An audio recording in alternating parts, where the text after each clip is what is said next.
साथियों नमस्कार। पिछले दशहरा को एक ही स्कूल से निकले हुए दो बड़े नेताओं की दशहरा रैली हुई। एक छत्रपति शिवाजी महाराज पार्क शिवतीर्थ पर, दूसरी नेस्को ग्राउंड गोरेगांव।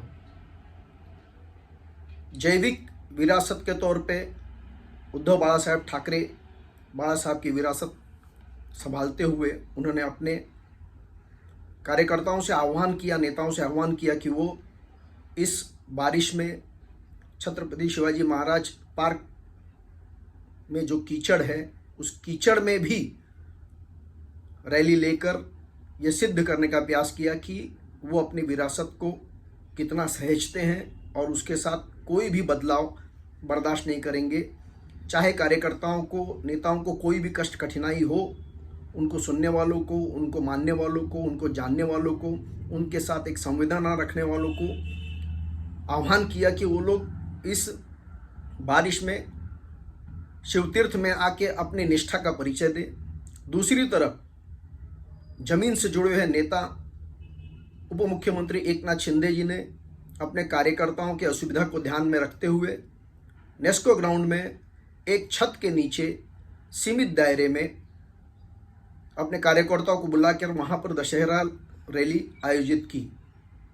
और दूर दूर गांव जिले से आने वाले कार्यकर्ताओं पे, जहाँ पे आज बाढ़ की स्थिति है, एक गीला अकाल जिसे कहते हैं आया हुआ है, किसान परेशान हैं, वहाँ के कार्यकर्ताओं को आदेश दिया कि आप लोग केवल दशहरा रैली के लिए भीड़ या अपने लोगों को लेके यहाँ पे मत आइए, बल्कि किसानों के घर पहुंचकर उनके घर में जो कीचड़ फैला हुआ है, अस्त व्यस्त सामान है, उसको उनको मदद दीजिए, वहाँ पे साफ सफाई कीजिए और अपने अपने क्षेत्र में काम करके दशहरा वहीं पे मनाइए, किसानों के साथ मनाइए, उनके दुख दर्द में उनके कष्टों का निवारण कीजिए, उनको जितना हो सके उतनी सहायता दीजिए। उप मुख्यमंत्री एकनाथ शिंदे जी ने दौरा कर साथ में सहायता सामग्री वहाँ पे भेजने का पूरा प्रयास किया और दशहरे के दिन 6 ट्रक सहायता सामग्री को पहले ऐसे बाढ़ग्रस्त क्षेत्रों में भेजकर फिर बाद में ही अपने दशहरा रैली की शुरुआत की। दूसरी तरफ जैविक विरासत पाने वाले उद्धव बाला साहब ठाकरे ने जाके बांधों पर दौरा जरूर किया, लेकिन वहाँ पे कोई सहायता ऐसी कोई दी गई हो ऐसा कुछ दिखाई नहीं दिया। एक चीज और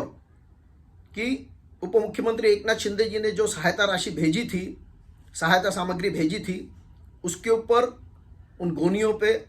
अपना तस्वीर, अपना फोटो लगा दिया था, जिसको बहुत बड़ा मुद्दा बनाया गया। इसका जवाब देते हुए शिंदे जी ने जरूर ये भी कहा कि फोटोग्राफर को उसके ऊपर का फोटो तो दिखाई दिया, लेकिन उसके अंदर रखी हुई सामग्री, राहत सामग्री नहीं दिखाई दी। साथियों, उसी इंडी गठबंधन का हिस्सा होने वाले एक कांग्रेस ने सैनिटरी पैड्स बांटे, उसके ऊपर भी एलओपी का फोटो था, छवि थी। उस समय पे उन्होंने कोई उसके ऊपर हरकत नहीं ली, लेकिन इतनी जरूरी सहायता सामग्री और इतने बड़े संख्या में सहायता सामग्री भेजने के बावजूद अगर उसके ऊपर फोटो है तो उसके ऊपर उसका मजाक बनाया गया, उसकी निंदा की गई। एक और बात, जिस तरीके से एक संवेदनशील नेता होने के नाते, एक जमीनी नेता होने के नाते उप मुख्यमंत्री एकनाथ शिंदे जी ने अपने भाषण में पूरी तरीके से किसानों के साथ सहानुभूति दिखाई और उनको मदद पहुंचाने के लिए अपने नेता कार्यकर्ता से लेकर सभी को बार बार यही आह्वान करते रहे कि कैसे किसानों को मदद पहुंचाई जाए और इस विकट परिस्थिति में किसानों के साथ खड़ा रहकर उनके दुख को बांटा जाए, उनको सहायता दी जाए। दूसरी तरफ उभा ठाके रैली में नेताओं ने केवल और केवल विद्रोह की, एक दुश्मनी की, एक विक्टिम कार्ड खेलने का प्रयास किया। किस तरीके से उनसे उनकी पार्टी छीन ली गई, उनके नेता उनको छोड़ के चले गए और आज आने वाले चुनाव में अपने कार्यकर्ताओं को आह्वान करते रहे, उनको उत्तेजित करते रहे, किस तरीके से वापस से चुनाव में उनको जीत चाहिए, महानगर पालिका के चुनाव में फिर से सत्ता पे काबिज होना है। इन्हीं विषयों पे उनकी भाषण केंद्रित रहा। जबकि ठीक इस चुनाव के पहले एकनाथ शिंदे जी ने अपना पूरा ध्यान केवल और केवल किसानों की सहायता पर केंद्रित रखा। उन्होंने जवाब दिया, लेकिन अपने उद्देश्य से भटके नहीं। पूरे दशहरा रैली का उद्देश्य सिर्फ अपने कार्यकर्ताओं को किसानों के मदद के लिए कैसे भेजा जाए, उसी तरफ उनका ध्यान रहा। साथ ही साथ यशस्वी प्रधानमंत्री मोदी जी का जो सहायता, जो सहयोग, जो सहकार्य मिल रहा है एकनाथ शिंदे जी को, महाराष्ट्र सरकार को, डबल इंजन की सरकार को, उन्होंने बार बार अपनी कृतज्ञता प्रकट की और एक एहसानमंद होने का उन्होंने बार बार परिचय दिया। किस तरीके से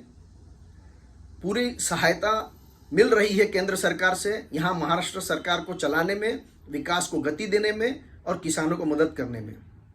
वहीं दूसरी तरफ उभटा की जो रैली है उसमें नेताओं ने बार बार आक्रामक, उनके एक नेता ने यहाँ तक कह दिया कि सन 78 में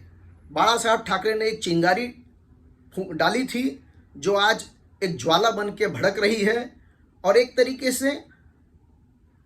अति या विद्रोह की ही भाषा का प्रयोग किया गया।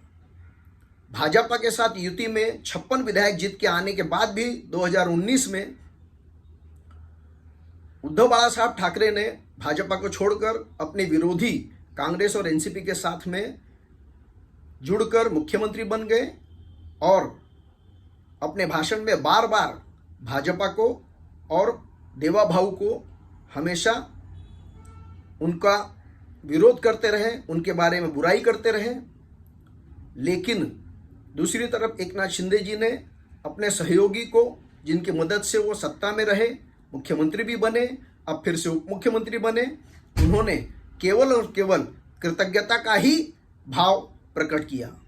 साथियों,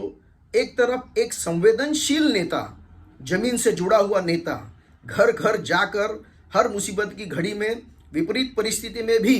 फील्ड में जाकर, मैदान में जाकर लोगों की सहायता के लिए तत्पर नेता। दूसरी तरफ एक ऐसा नेता जो मुख्यमंत्री बनने के बावजूद अपने कार्यालय से, अपने आवास से गरीबों की सेवा करने के लिए नहीं निकलता हो, केवल फेसबुक से मेरा परिवार मेरी जवाबदारी ऐसे एक स्लोगन देकर, ऐसे एक नारों को देकर अपनी जवाबदारी से दूर हटने का काम कर रहे थे। और एक तरफ एकनाथ शिंदे घर घर तक पहुंच तक किसानों को मैदान में, किसानों के खेत में जाकर कीचड़ में उनको मदद कर रहे हैं और अपने तरफ से पूरे सहायता का आश्वासन दे रहे हैं। साथियों, ये जो फर्क दिख रहा है ये बहुत बड़ा अंतर है और आने वाले चुनाव में इसका परिणाम जरूर दिखेगा। ये दो, एक अभ्यासक के रूप में इन दोनों रैलियों का तुलना करके मैं ये बताना चाह रहा हूँ कि एक जमीन से जुड़ा हुआ नेता और एक परिवारवाद के नाते एक बना हुआ नेता के अंदर कितना अंतर होता है। और ये मतदाताओं को सोचना चाहिए, केवल भावनात्मक होकर अपने निर्णयों को लेने से अच्छा जो व्यक्ति कार्य कर रहा है, मेहनत कर रहा है और सहायता कर रहा है, गरीबों की चिंता कर रहा है, किसानों की चिंता कर रहा है, महिलाओं की चिंता कर रहा है, उसके साथ खड़ा होने का समय है। तभी इस लोकतंत्र को हम न्याय दे पाएंगे और भारत को सही विकास के रास्ते पर ले चलेंगे। साथियों, मेरे इस तुलना में अगर आप लोग कुछ अपनी तरफ से जोड़ना चाहते हैं तो जरूर कमेंट कीजिए, लाइक कीजिए, सब्सक्राइब कीजिए। धन्यवाद। जय श्री राम।